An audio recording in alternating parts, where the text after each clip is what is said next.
Bien, vamos a continuar, queridos hermanos. Son todos bienvenidos, también los que nos siguen a través del internet.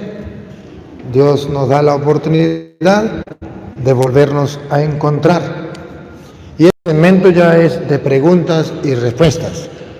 Se le va a dar la oportunidad a las personas que quieran preguntar.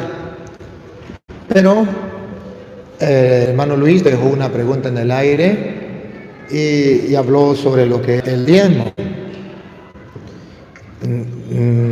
Se le respeta lo que piense cada uno, lo que diga cada uno, pero en la Iglesia Católica, y eso nos interesa a nosotros, los católicos, saber qué se enseña, y los hermanos separados deben saber qué enseña la Iglesia Católica y por qué. Si están de acuerdo o no están de acuerdo, ese es el problema de ellos.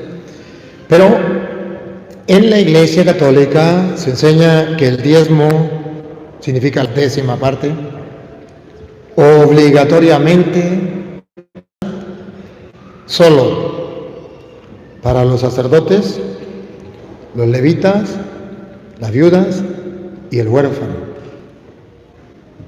como está escrito en Deuteronomio 12:26, que usted lo puede leer en su casa.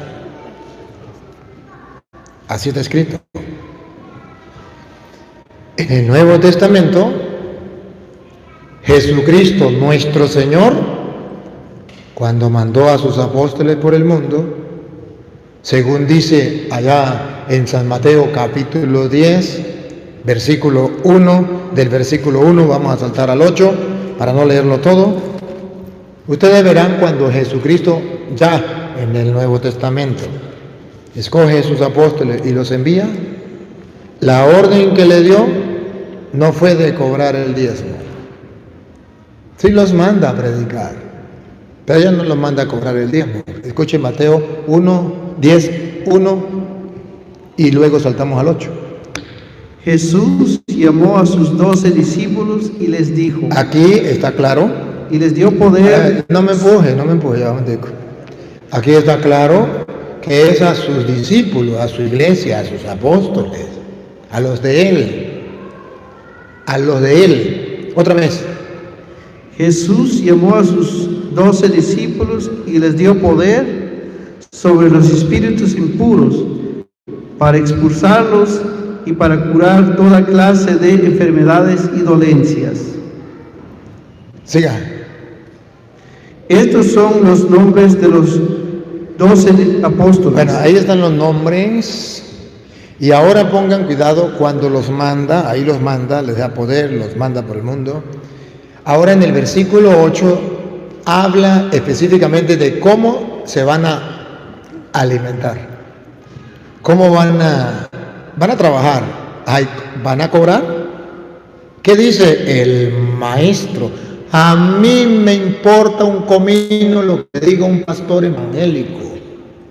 A mí me importa lo que diga Cristo. Porque el que le cree a Cristo es creyente. Y el que le cree a un pastor protestante es un creyón. ¿Qué dice Cristo? Y que el mundo sepa que Cristo, cuando mandó a sus apóstoles en el Nuevo Testamento, les dijo de qué forma se iban a alimentar los que Él iba a enviar por el mundo. Óiganlo. Sanen enfermos, resuciten muertos, limpien leprosos y echen los demonios. Todo lo que tienen que hacer, pero escuchen ahora en cuanto al dinero. Oigan. Ustedes lo recibieron sin pagar. Ustedes lo recibieron sin pagar. Denlo sin cobrar. Aquí pueden hablar todo lo que ellos quieran decir, mi respeto. Pero el mandato del maestro fue denlo sin cobrar. Siga. No lleven oro. No lleven oro, plata o monedas en el cinturón. Nada de provisiones para el viaje o vestidos de repuesto. No lleven bastón ni sandalias, porque el que trabaja se merece el alimento. Ahí está. ¿Cómo se van a...? Pues usted ve el internet. Ya llegó otra vez. Póngase, a ver si escucha. Sí. Sonido probando. Sí. Bueno, perdonen ustedes que es que se fue el internet, pero ya llegó otra vez.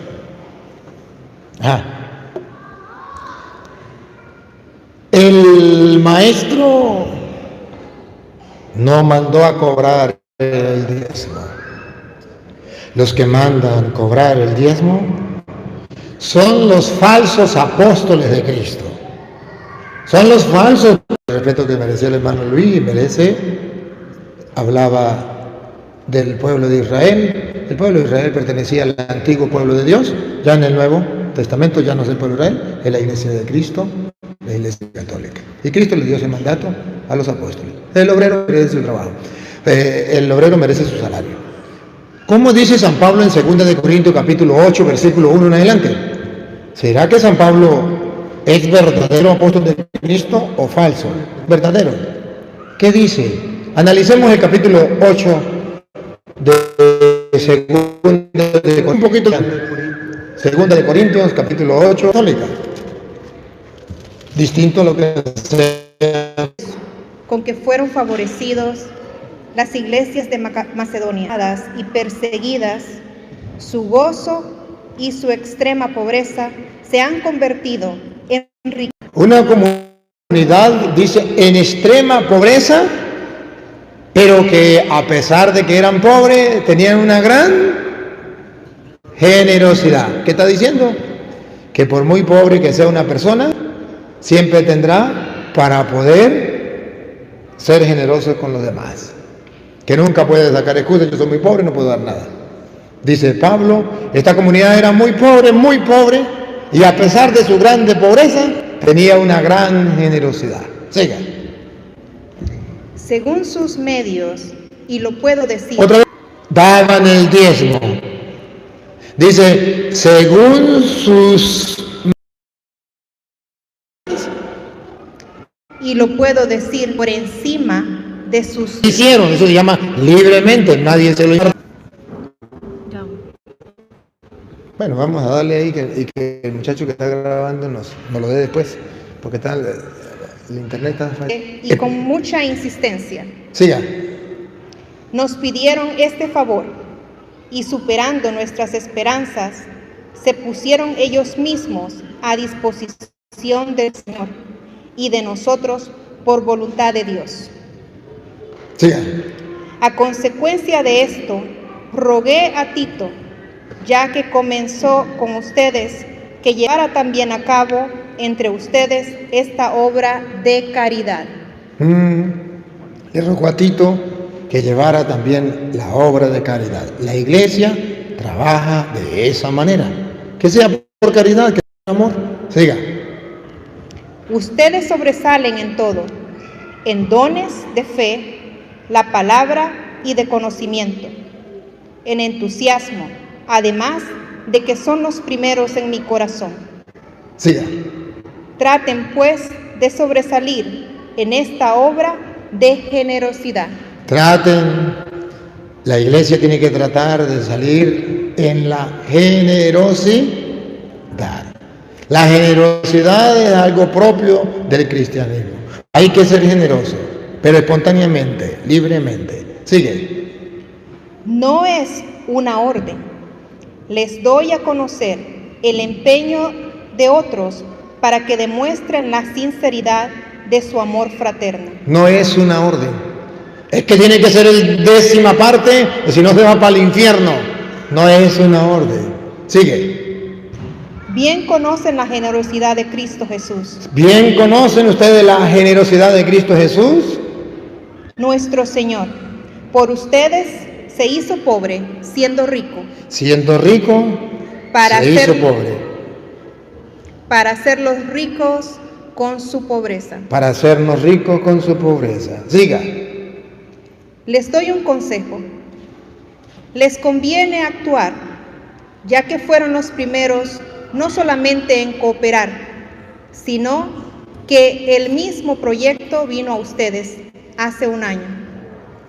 Terminen pues esta obra y cumplan, según sus medios, lo que decidieron con tanto entusiasmo. Lo que decidieron. Aquí no habla de diezmo. Siga.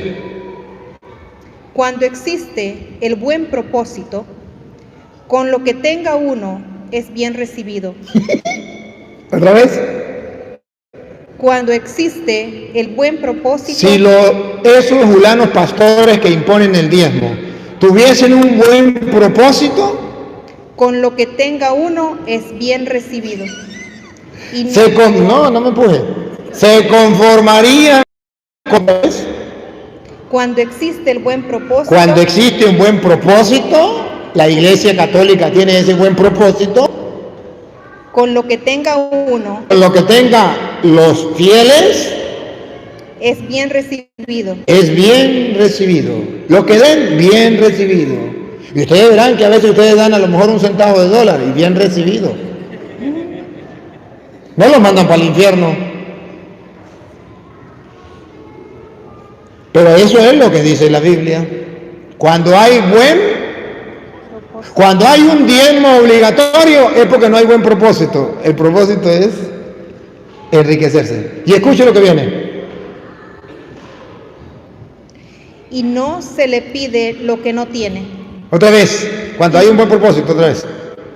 Cuando existe un buen propósito, con lo que tenga uno es bien recibido. Siga. Y no se le pide lo que no tiene. Y no se le pide, como hacen esos julanos pastores, a la gente lo que no tiene. Que dejen de alimentar a su padre, a su madre o a sus hijos porque tienen que darle al pastor la 10ª parte, si no malditos para el infierno. Siga. No se trata de que otros tengan comodidad. Respire profundo. Otra vez. No se trata. No se trata el evangelio, lo que manda Dios, no se trata de que otros ya va, otra vez. No se trata de que otros, esos julanos pastores, tengan comodidad. Comodidad. Y ustedes. No me empuje, vamos despacio. Otra vez. Es que hay que gustar cada palabra, niña. Otra vez, no se trata de que otros. Los pastores evangélicos que cobran el diezmo tengan comodidad, las mejores casas, los mejores carros, atayates. Y ustedes, los fieles evangélicos cristianos, sufran escasez.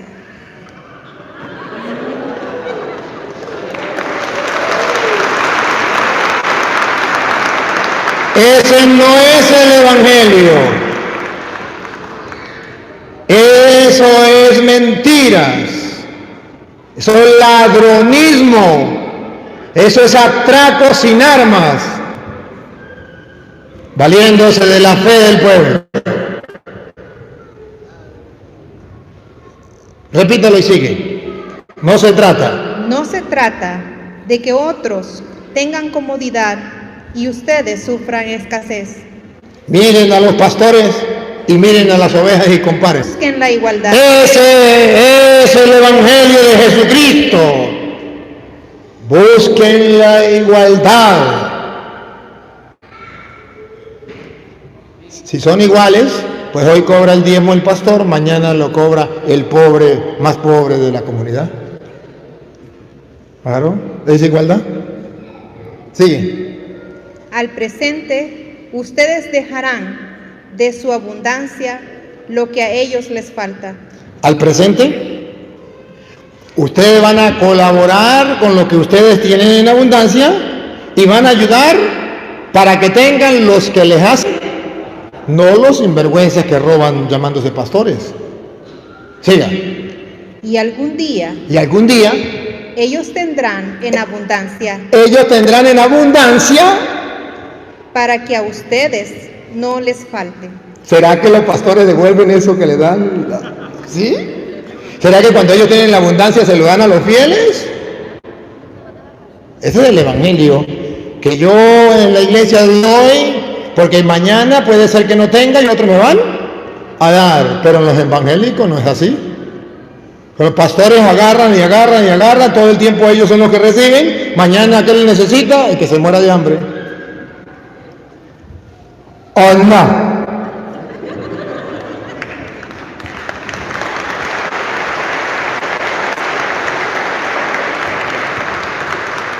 ¿Sigue? Así se encontrarán iguales. Así se encontrarán iguales. Y en los protestantes hay una diferencia.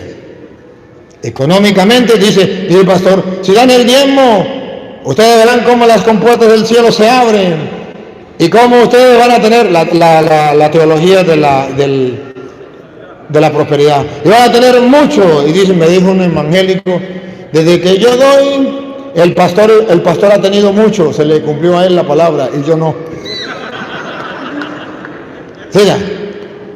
Y se verificará lo que dice la Escritura.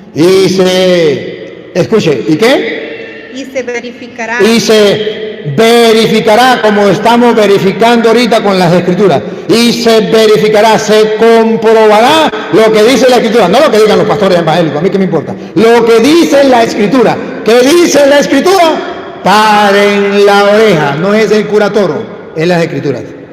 Al que tenía mucho. Al que tenía mucho. No le sobraba. No le sobraba porque compartía con el que no tenía. Esa es la teología de los pastores que les gusta robar con el diezmo. No. Si bien es cierto que no todos son iguales, si el 99.9.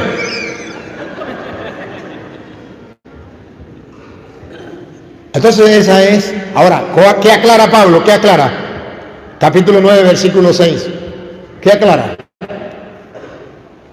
Ahí mismo, capítulo 9, versículo 6.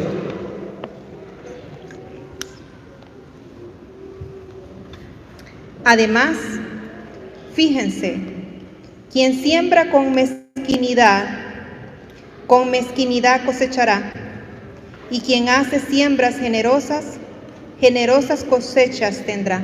Se lo traduzco en castellano. El que siembra tacañamente con mezquindad, cosecha tacañamente. O sea, el católico que echa un centavito va a recibir cuando necesite. Siga. Cada uno de según lo que decidió. Otra vez. Cada uno de según lo que decidió personalmente. Aquí no es que le impongan un diezmo. Según las Escrituras, que es palabra de Dios, el mandato de Dios es que cada uno dé lo que decidió personalmente. Lo que diga otra persona, mi respeto, pero no le hago caso porque yo soy creyente y no creyón. Siga. Y no de mala gana o a la fuerza. O no a la fuerza como lo hacen los protestantes que tienen que dar a la fuerza porque si no se van para el infierno. El pastor se pone bravo y lo corre de la iglesia. Siga. Pues Dios ama al que da con alegría. Y Dios ama al que da con alegría. Bueno, ahí quedémonos. Va a haber chance para más preguntas. Otra pregunta, a ver, Gas.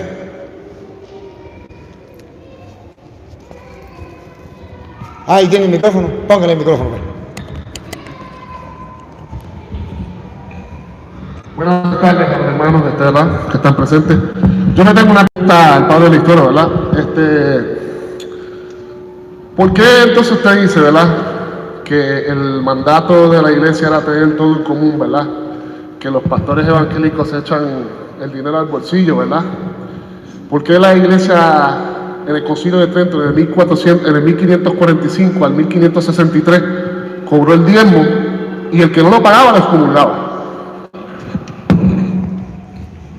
Si eso sucedió o si eso sucede, está en contra del Evangelio. Entonces, la pregunta es, si la doctrina que enseña la iglesia es una sola y debe estar en común, ¿por qué entonces piensan diferente? No, la doctrina de la iglesia siempre ha sido la misma. La doctrina de la iglesia es que la persona debe dar su ayuda, su ofrenda, usted la puede llamar diezmo si quiere, que no es la décima parte, no es la décima parte. Cuando en la Iglesia Católica se habla de diezmo, porque se habla de diezmo, no significa ni la décima parte, ni tampoco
vamos a conectar.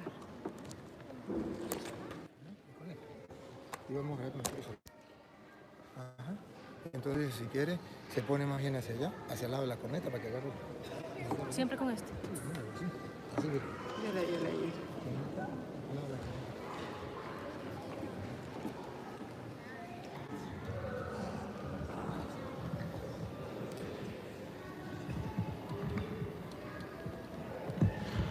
A ver, seguimos pues, pregunte. Padre, yo tengo un amigo Creo que es él está grabando. protestante Ajá. y hemos tenido Sí, como hoy sí. un relato de dos Sí. temas.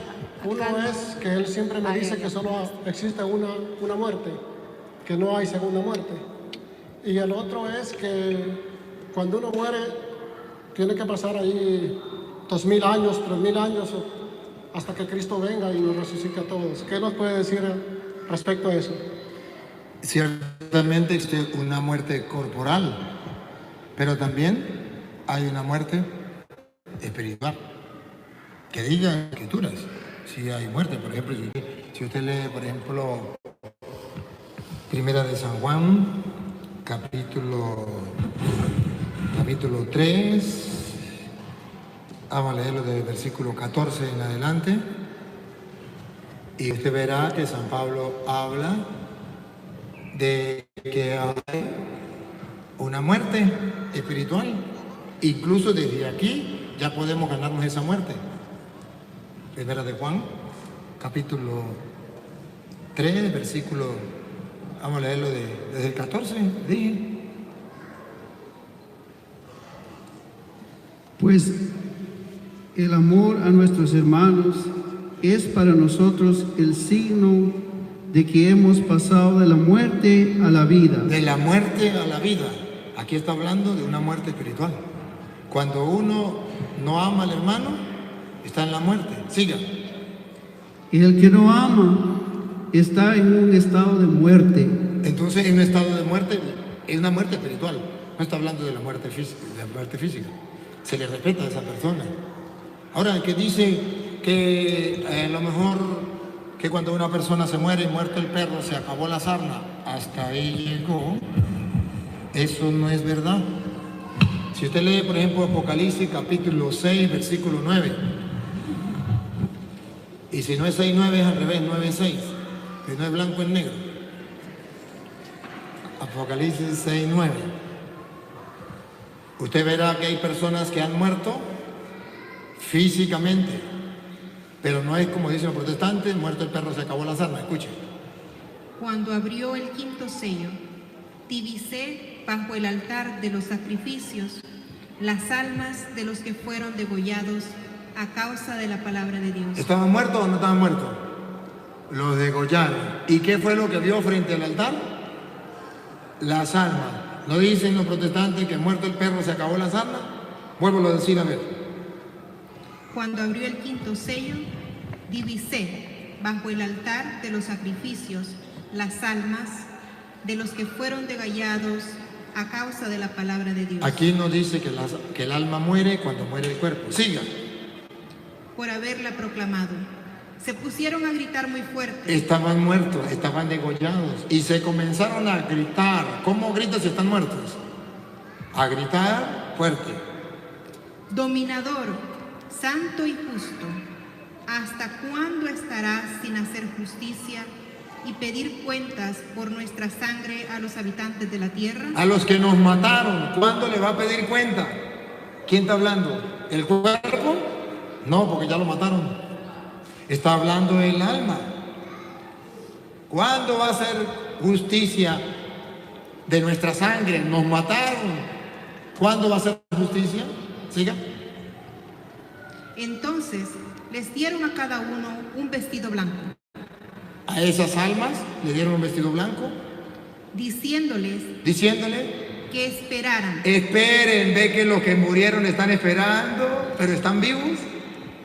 Su alma está viva, pero le dieron un vestido blanco para que esperen. Que esperaran todavía un poco hasta que se completara el número de sus hermanos. Más claro no canta un gallo. Otra pregunta. Padre, yo soy 100% católico, Ajá. pero... Sí, lo que pasa es que allá tengo muchos amigos protestantes. Está bien. Y la pregunta que hacen es por qué ustedes van ahí a adorar los ídolos. ¿Cómo? Adorar ídolos.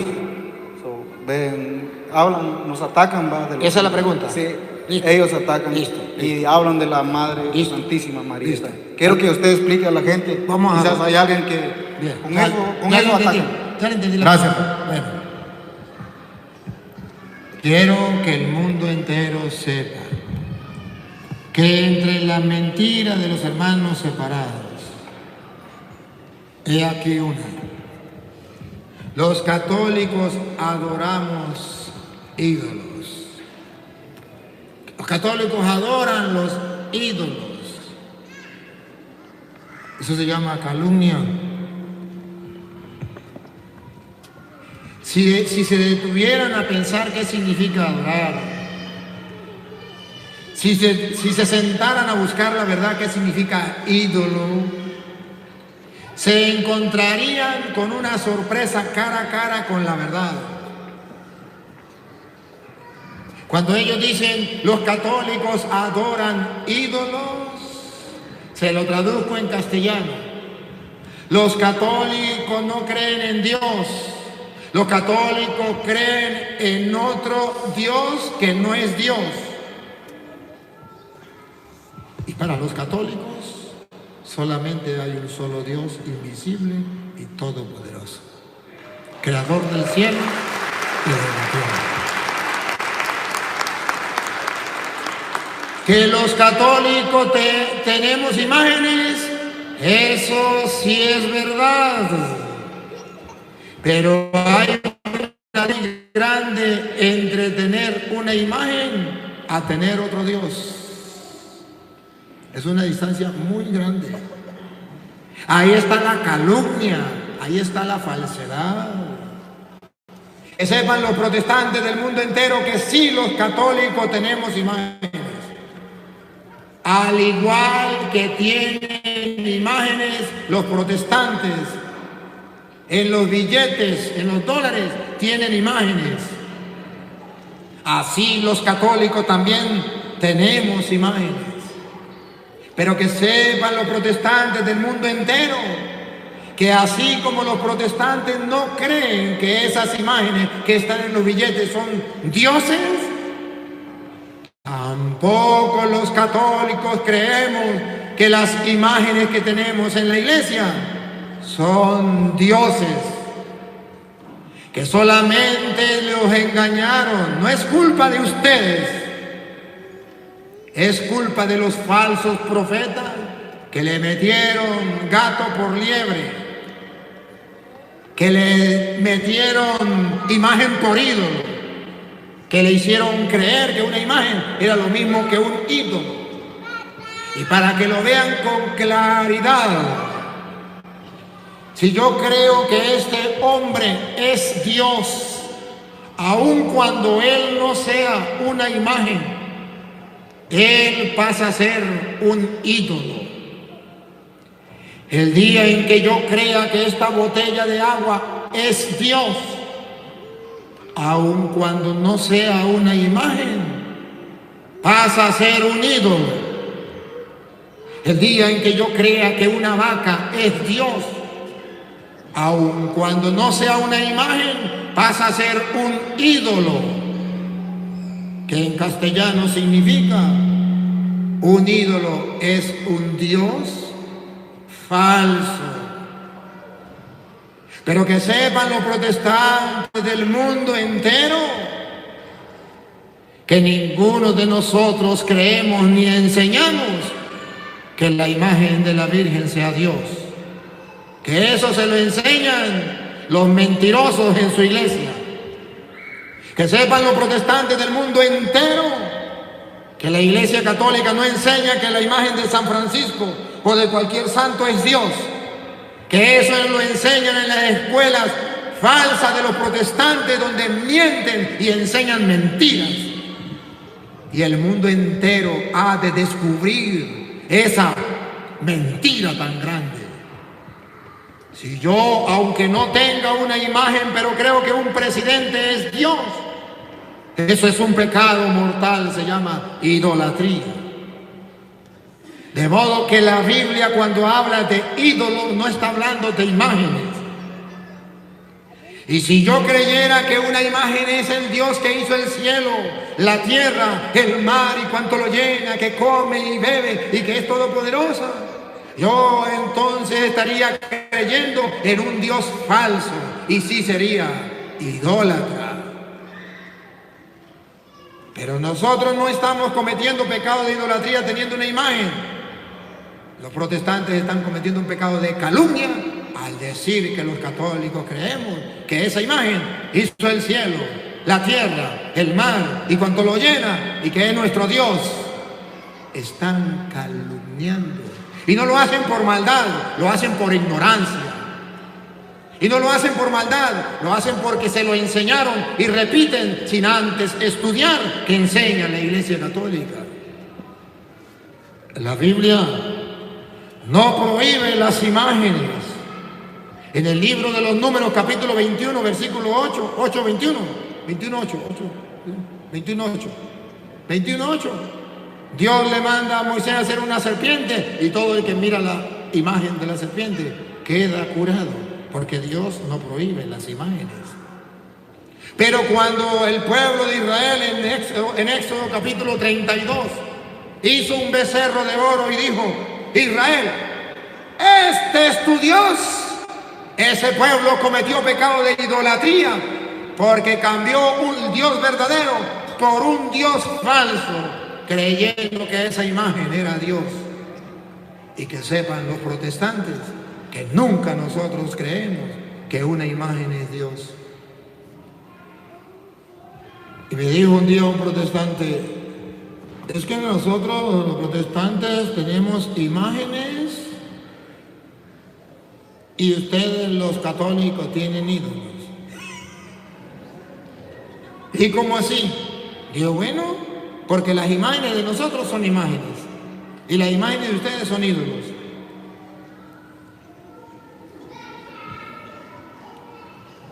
Si vieran que en el Nuevo Testamento la Biblia dice que hay otra manera de idolatría.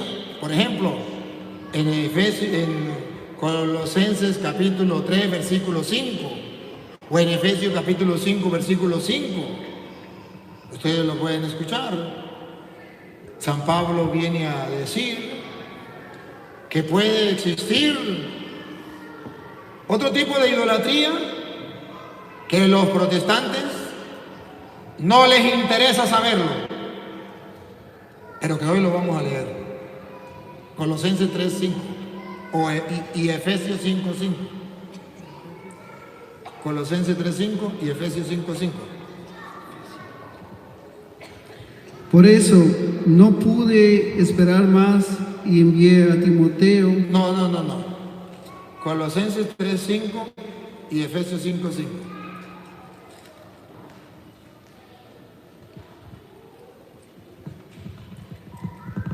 Si lo tiene ella, presten el micrófono a ella. Lea. Sépanlo bien. Otra vez. Sépanlo bien. Por tercera vez. Sépanlo bien. Sépanlo bien significa que los protestantes todavía no lo saben y hay que enseñárselo. Ni los corrompidos. Ni los corrompidos. Ni los impuros. Ni los impuros. Ni los explotadores. Ni los explotadores. Que sirven al Dios dinero. Esa es una idolatría. Que sirven al Dios dinero. Tendrán parte en el reino de Cristo. Cuando hay personas, dice San Pablo, que se aferran al dinero y se olvidan de los pobres, es una idolatría. Colosenses 3:5. Por tanto, hagan morir en ustedes lo que es terrenal, es decir, libertinaje, impureza, pasión desordenada, malos deseos y el amor al dinero. ¿Qué es el amor al dinero? Dale. Que es una manera de servir a los ídolos. ¿Será que los protestantes le sirven a los ídolos? Sí, aquellos que tienen el amor al dinero, aunque no tengan imágenes en su iglesia. Repítalo, repítalo. Aunque no tengan imágenes en su iglesia, repítalo. Por lo tanto, hagan morir en ustedes lo que es terrenal, es decir, libertinaje, impureza, pasión desordenada, malos deseos y el amor al dinero, que es una manera de servir a los ídolos. Que es una manera de servir a los ídolos. Y para los protestantes, eso no es servir a los ídolos. Servir a los ídolos es tener imágenes. Otra pregunta.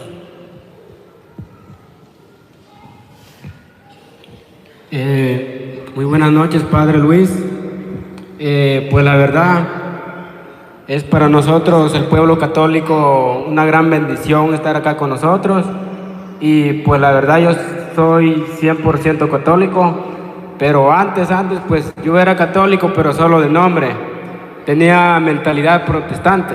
¿Por qué tenía mentalidad protestante? Porque yo todos los días escuchaba música protestante y lo cantaba. Y si había un día que yo no escuchaba música protestante, yo me sentía mal.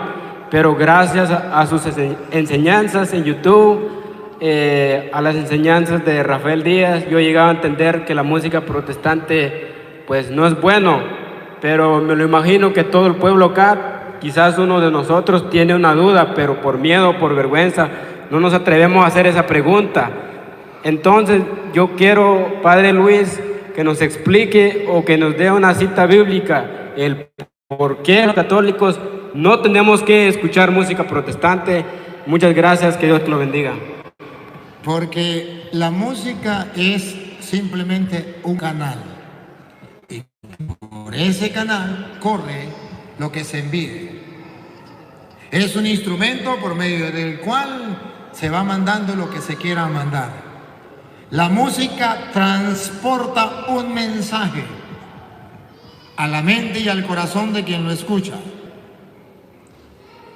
Los que trabajan con droga agarran la música y mandan mensajes.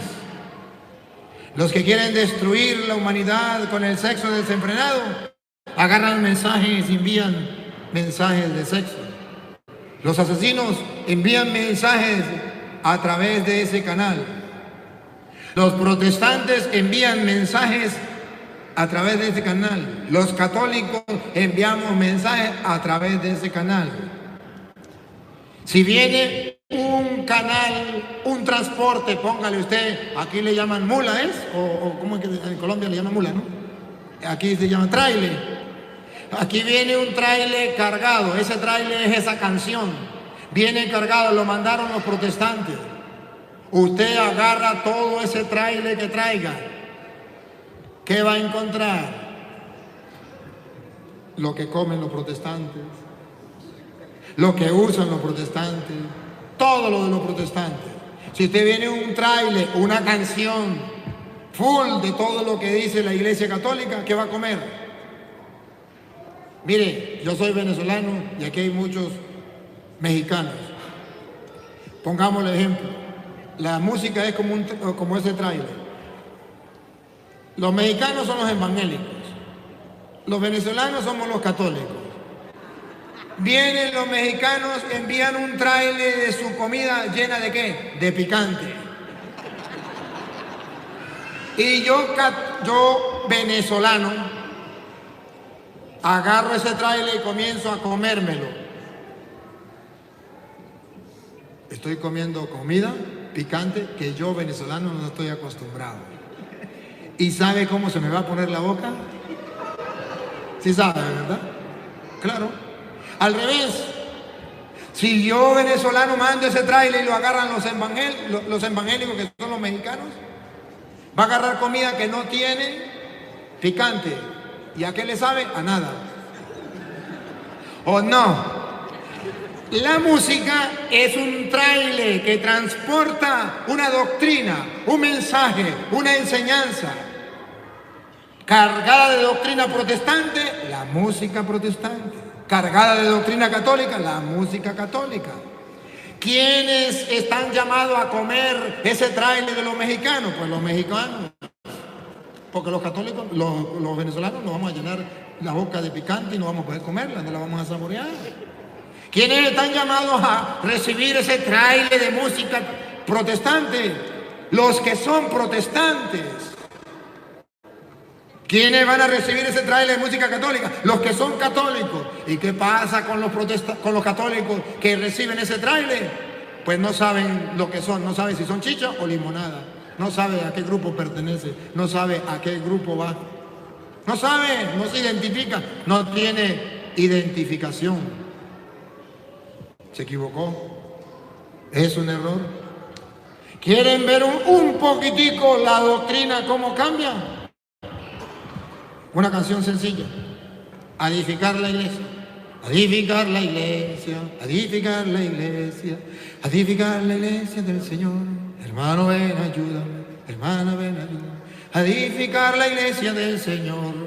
Le voy a poner el picante de los protestantes. Yo soy la iglesia. Ahí lleva picante. Quitémosle el picante. Yo soy iglesia. El picante está en la. Los protestantes le ponen picante a esa doctrina. Yo soy la iglesia. El católico canta la misma canción y dice, yo soy iglesia. Le quita el picante. Porque le descubrió el picante ahí. Pero ¿cuántos católicos en la iglesia cantan, yo soy la iglesia, tú eres la iglesia? Ya se tragaron el picante de los protestantes.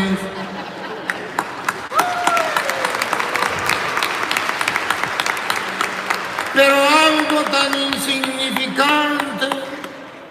Padre, vamos a pelear por una palabrita, por la. ¿Eso es lo mismo? No, se lo voy a explicar. Yo soy la iglesia significa no necesitamos del Papa, los obispos, los curas. Cristo no fundó ninguna iglesia. Yo soy la iglesia. El católico dice, no, yo no soy la iglesia. Yo soy parte de la iglesia de Cristo. La iglesia de Cristo es el cuerpo de Cristo. Yo soy parte de la iglesia. Cristo es la cabeza, la iglesia es el cuerpo, yo soy parte, yo no soy la iglesia. Si yo soy la iglesia, como cantan los protestantes, yo soy la iglesia, me dijo un pastor, es que yo soy la iglesia. Y le dije, el día en que usted se muera, se acabó la iglesia. Digo, no, pero es que ella también es la iglesia. Entonces no cante yo soy la iglesia, use el pote. Cante, yo soy una iglesia, el día en que yo me muera, queda la otra. Claro. Es simplemente engaño, falsedad. Y por medio de las canciones protestantes, van sembrando la doctrina protestante y sin que se den cuenta, eso va dañando la mente y el corazón. Como el que ve películas, igual. ¿Qué película ve? Y lo que ve en la película, eso queda grabado. Otra preguntita. Buenas noches, Padre. Mi pregunta es si cuando nos morimos, ¿Dios importa en qué iglesia estuvimos?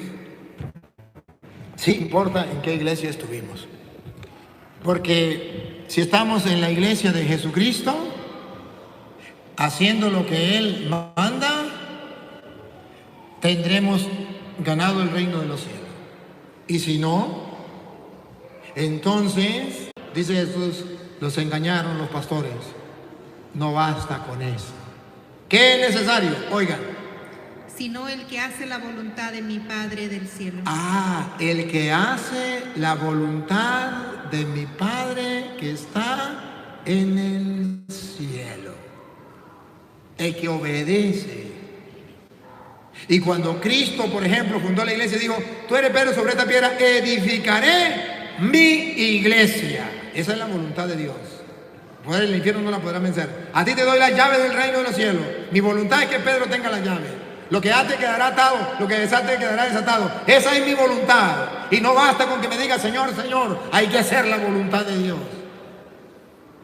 Escuche lo que viene.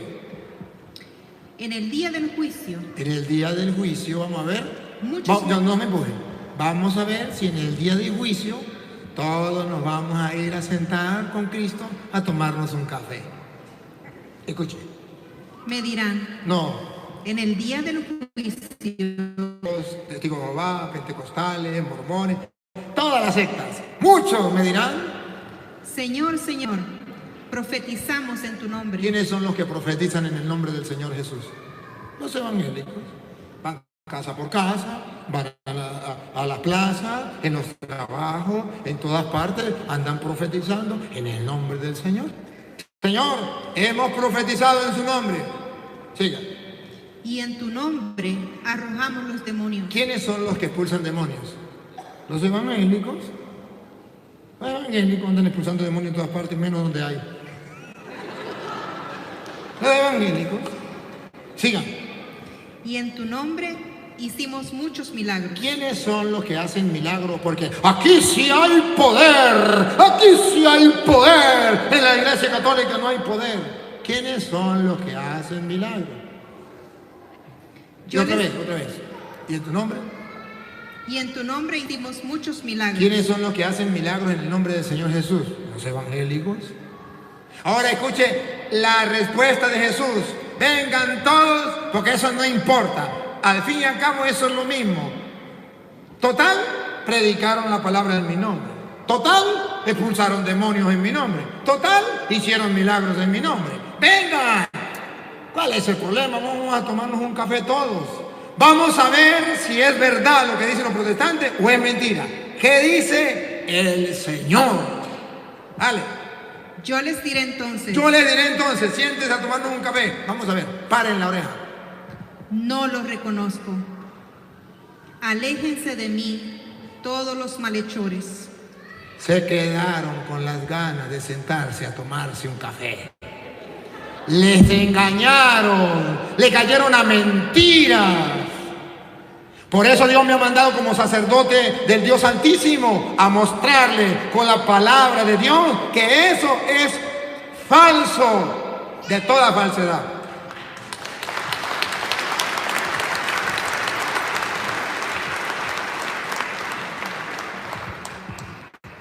Hola, padre, buenas noches.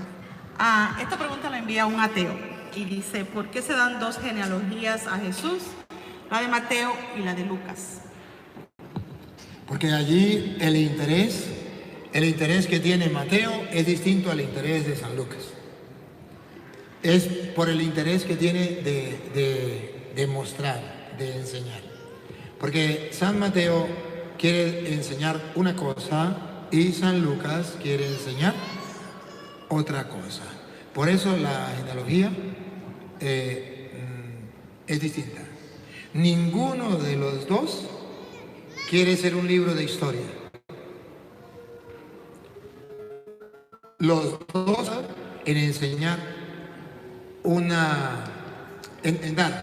dar una cristiana, una enseñanza de fe, pero ninguno de los dos quiere ser un libro de historia.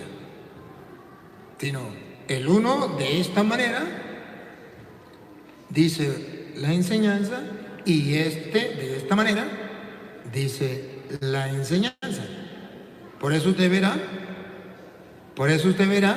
que los 4 evangelistas, 3 son sinópticos y a pesar de que son sinópticos no dicen lo mismo. Uno lo dice de una manera y otro lo dice de otra, porque Dios por medio se vale de uno para dar esa enseñanza, se vale de otro para dar otra enseñanza. No se trata de ser un libro de historia con exactitud, sino es un libro de fe que da una enseñanza al pueblo. Por eso. Ok, Padre, buenas noches. En primer lugar le damos gracias a Dios por tenerlo acá con nosotros. Y la pregunta es la siguiente. Cuando una persona se cambia de católico a musulmán, ¿bajo qué argumento se podría hacer que regrese cuando ellos también creen en Jesús y en María? Sí, lo que tienen que mostrarle el argumento de cuál es la iglesia que fundó Jesucristo. Sí, si la persona quiere creer, ¿se acuerda del mandato de Jesús? Vayan y prediquen el Evangelio a toda criatura, ahí también están los musulmanes. Y dijo Jesús, el que crea y se bautice se salvará, y el que no será condenado. Lo único que Él manda es que hagamos el trabajo de exponerle la doctrina, explicarle el mensaje. Que dé el paso o no lo dé, eso ya le pertenece a Dios. Pero nosotros tenemos que dar el paso. Y el paso es explicarle por qué nosotros creemos en la Iglesia Católica. ¿Por qué creemos en Cristo como nuestro Dios y Señor y le hacemos caso porque no somos musulmanes? Mostrándoles en la Escritura, aquí está escrito que Cristo funda la Iglesia y que le da esa potestad a la Iglesia de llevar la salvación al mundo entero. Por ejemplo, Efesios 3, 20, 21, donde Pablo explica a aquellos que quieran creerlo, para qué dejó Dios la Iglesia en el mundo. Efesios 3, 20, 21.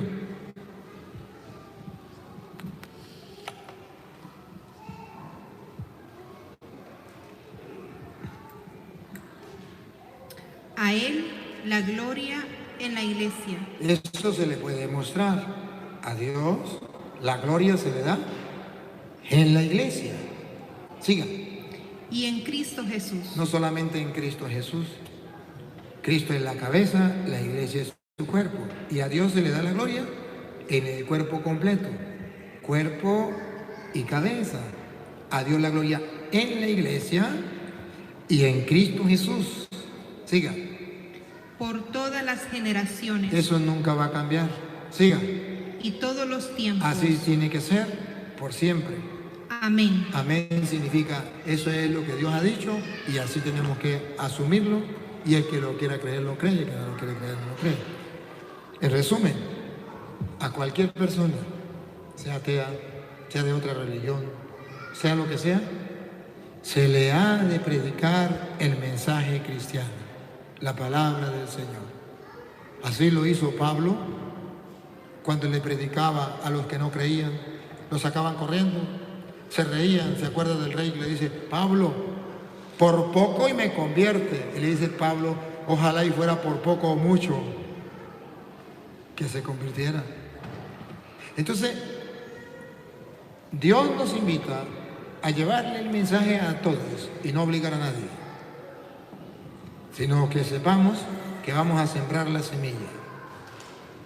Y si usted quiere ver que esa semilla da fruto, siempre y cuando usted la predique con fe, obedeciendo a Dios y ore por esa persona, implorando el Espíritu de Dios, usted lo puede leer, tarea en la casa, Ezequiel capítulo 37. Los huesos secos, que Dios le dice, predíquele la palabra, y agarraron carne, y después le dijo, imploren el Espíritu y tendrán vida, y agarraron vida. Padre, aquí hacen una pregunta. ¿Cuál es el pecado que no puede perdonar los sacerdotes ni los obispos, solamente el Papa? Hay algunos pecados, lo que me recuerdo ahorita es, por ejemplo, una persona que agarre una hostia y se la lleve a un brujo para que hagan lo que llaman misas negras. O hay personas que llegan y roban las hostias del sagrario. Esos pecados son pecados reservados al Papa. Una persona que se haga pasar por cura, venga y se siente a confesar y se haga pasar por cura. Que celebre una misa sin ser sacerdote, se haga pasar por cura. Esos son pecados reservados al Papa, por ejemplo. Sí, padre, buenas noches. Disculpe, yo andaba invitando a las personas de las otras religiones, ¿verdad? Los hermanos esperados, le digo yo.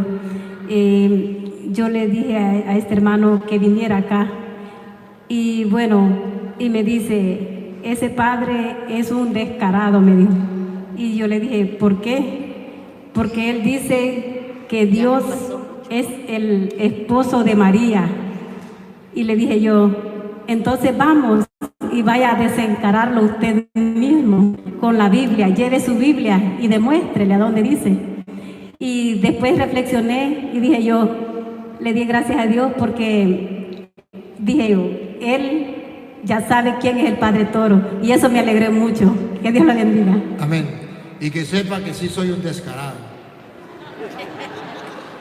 Sí, porque expongo con descaro la doctrina del Señor.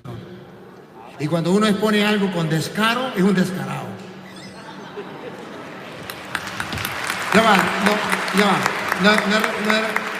no he respondido la segunda. Y que el cura Toro es un descarado que dice que María es la esposa de Dios.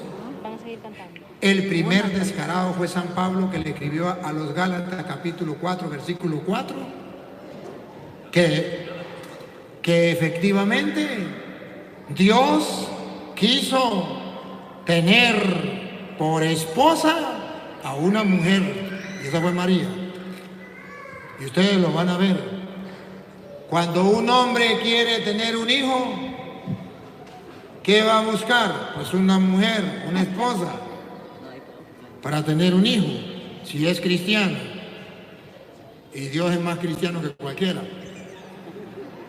Si es creyente, si busca la cosa de Dios, ahora Dios, escuche.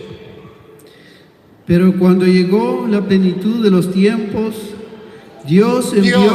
Dios, para que vean el descaro. Si soy un descarado, pongo en evidencia descaradamente, para que todos lo vean, la palabra del Señor. Envió Dios envió a su Hijo. A su Hijo. ¿Con quién va a tener un hijo? Que nació de mujer. ¿Con quién va a tener Dios un hijo? Descaradamente, dice Pablo, Dios va a tener un hijo con una mujer. Que el Padre Toro diga que Dios tuvo un hijo con una mujer, no es un descarado malo, es un descarado bueno, porque pone al descubierto que Dios quiso tener a María por esposa al punto que le diera un hijo. He dicho, dijo Cantinflas. No, ya, ¿verdad, padre? ¿Eh? Falta uno. Bueno, pastor, señor, con todo respeto, yo soy salvadoreño. ¿Usted es pastor? No. Soy...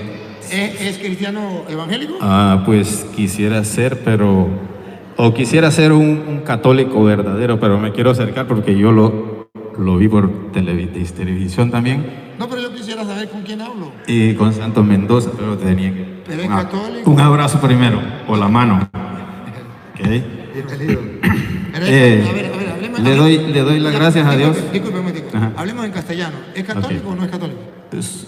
Por eso estoy aprendiendo. Okay. Entonces, usted dijo una vez, y la pregunta mía es de esta forma. Yo quiero saber cómo usted le da la explicación a todas las preguntas, ¿verdad? Entonces, un día yo le dije, Señor Jesús, yo quiero conocerlo en persona. Y le doy las gracias a Dios, porque ahora lo puedo mostrar que sí, Dios es vivo. Y Jesucristo es el único verdadero, el único que salva, que liberta y que sana. Porque donde hay fe, hay esperanza. Porque el que ya está muerto no tiene esperanza.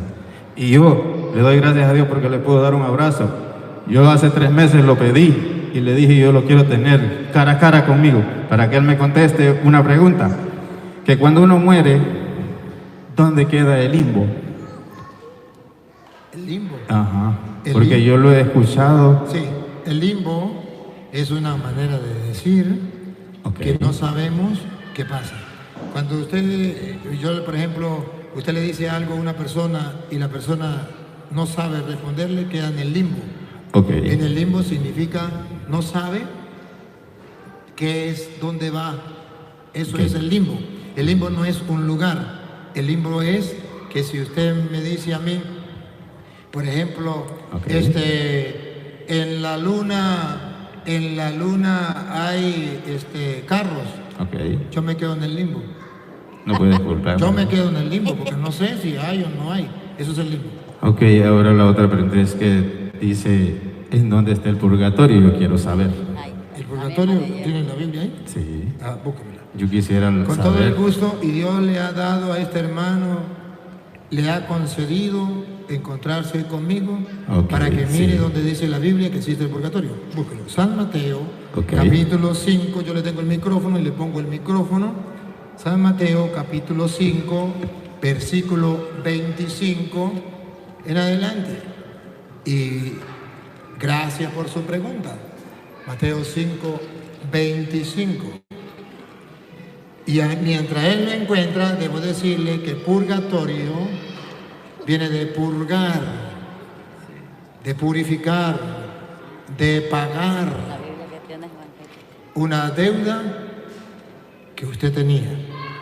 Y vamos a escucharlo donde lo dice. Mateo 5, 25.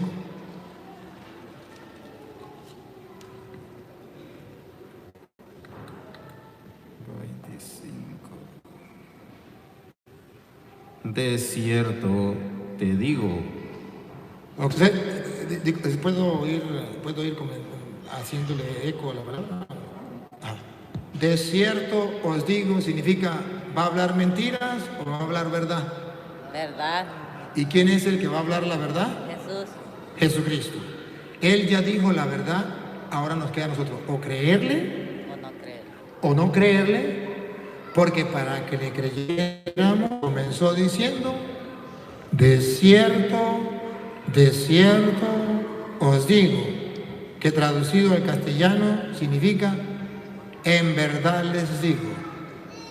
¿Qué es lo que dice Jesús en verdad? Sin mentira, sin error a equivocarse, que usted y yo lo podemos creer. Paren la oreja, pongan la lupa y tomen la foto. Ok.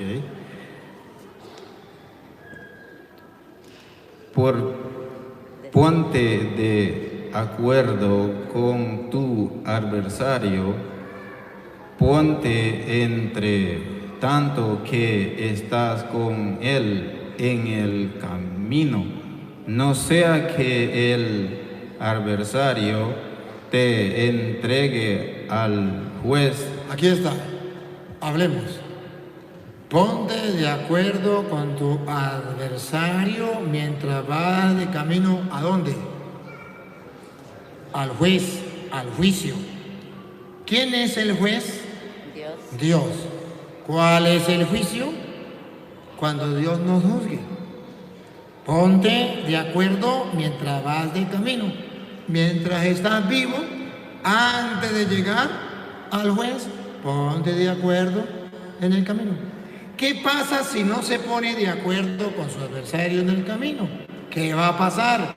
Y llega el juez, le llega la pelona, se muere y llega Dios. Escúchenlo.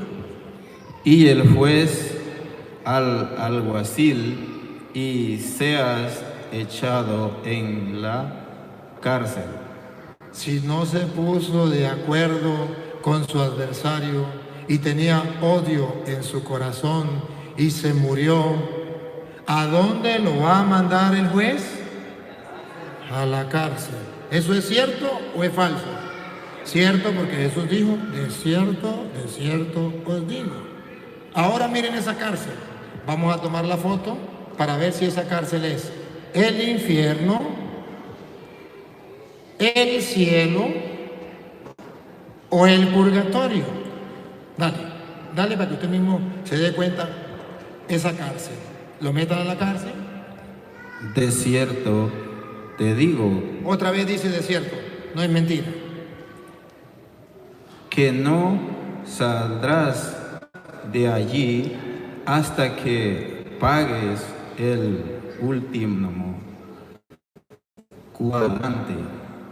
¿Se dan cuenta que esa cárcel es para pagar? Para purificar la deuda que usted tiene hasta que purifique o pague el último cuadrante. Y dice Jesús, el Señor, que de ahí saldrá. Si tomamos la foto, ¿es el infierno No. ¿Cómo sabemos que no? Porque en la foto aparece que saldrá y del infierno no puede salir. Tomemos la foto. Pácata. ¿Será el cielo? No, porque el cielo no es una cárcel donde usted va a pagar. Quiero que públicamente le diga a la gente, ¿qué nombre le pone usted a esa cárcel? Pues para mí, como le digo, yo no fui a la escuela, pero por la gracia del Señor es que hoy he podido leer la palabra, porque un día 11 del 2011, 25 de diciembre, fue cuando caí en la cárcel y ahí fue donde probé el Señor, que si era verdadero, Él tenía el poder para poder sacarme de esa cárcel. Y yo le dije, Señor, si tú eres el Dios vivo, ven y sácame de esta cárcel ese día. Y ese día se mostró el Señor y me abrió esa cárcel, esa puerta. Y después yo le dije, pruébame en todo que tú eres el rabino, el que le enseñas al que no sabe leer y escribir. Enséñame a leer y escribir para yo poder comprender tu palabra. Y en ese día fue que aprendí a leer un día a las 12 de la noche, que el Espíritu fue el que me llevó a leer la palabra. Y entonces cuando yo escuché a este varón que él estaba leyendo y estaba dando así como está hoy, yo le dije, yo lo quiero ver en persona. ¿Por qué? Quiero que me explique esa palabra. Ahora pregunto, ¿estás convencido que ese Dios en la cárcel te habló y te ayudó a salir de la cárcel? Sí. ¿Estás convencido que ese Dios que le pediste que quería verme y hablar conmigo fue el que lo permitió estar hoy conmigo hablando? Cierto. ¿Estás convencido que ese Dios te permitió estar aquí para que yo te explicara las Escrituras y comprendieras la verdad de Jesucristo que dice, en verdad les digo? ¿Está convencido que Él quiso que usted viniera para acá para que escuchara la palabra del Señor? Y estoy convencido porque es ahí donde yo he podido entender que Cristo llama al que no sabe. Entonces, si está convencido de eso, ¿esa cárcel es el infierno? Esa donde yo estaba no era el infierno. No. ¿Esta cárcel de la que está hablando la Biblia es el infierno? Eso es lo que yo quiero saber que usted me explique. No es el infierno. Se lo explico, no es el infierno. Y Dios lo mandó hoy porque ese Dios te ama. No es el infierno. ¿Cómo sé que no es el infierno? Porque Jesús dice, en verdad les digo que no saldrá de ahí hasta que pague el último centavo. Si fuera el infierno, no saldría. Nunca saldría. No es el cielo, porque si era el cielo, no va a pagar nada hasta el último centavo. Ahí es donde la Iglesia Católica dice, Jesús nos habló del purgatorio, porque va a pagar hasta el último cuadrante y después va a salir. Y como usted fue a la cárcel, me puede entender lo que le voy a explicar. Cuando un juez sentencia a una persona, puede ser de dos maneras. Una, cadena perpetua, que de ahí no sale. Y dos, una sentencia parcial, que de ahí sale, que en el caso suyo que salió. Jesucristo, cuando habla de cárcel, tiene la intención de mostrar que hay dos condenas. Una que es el infierno, que de ahí no sale. Y otra que es el purgatorio, que enseña la Iglesia Católica, que sí sale cuando pague el último cuadrante. Y eso es exactamente lo que nosotros en la Iglesia Católica llamamos purgatorio. ¿Lo ves? Okay. Sí, porque eso yo lo quería preguntarle. Muy bien, un fuerte aplauso pues para el hermano. No se me vayan, porque quiero decirle al mundo que hombres como este de buen corazón, que cuando leen las Escrituras y quieren tener una respuesta, buscan, pero no solamente buscan, sino que no dejan de pensar, utilizan la inteligencia y van pidiéndole al Señor, ayúdame. Observen que él lo leyó, lo meditó y no puso resistencia. No puso resistencia. ¿Por qué? Porque es un hombre que busca la verdad. Merece un aplauso fuerte.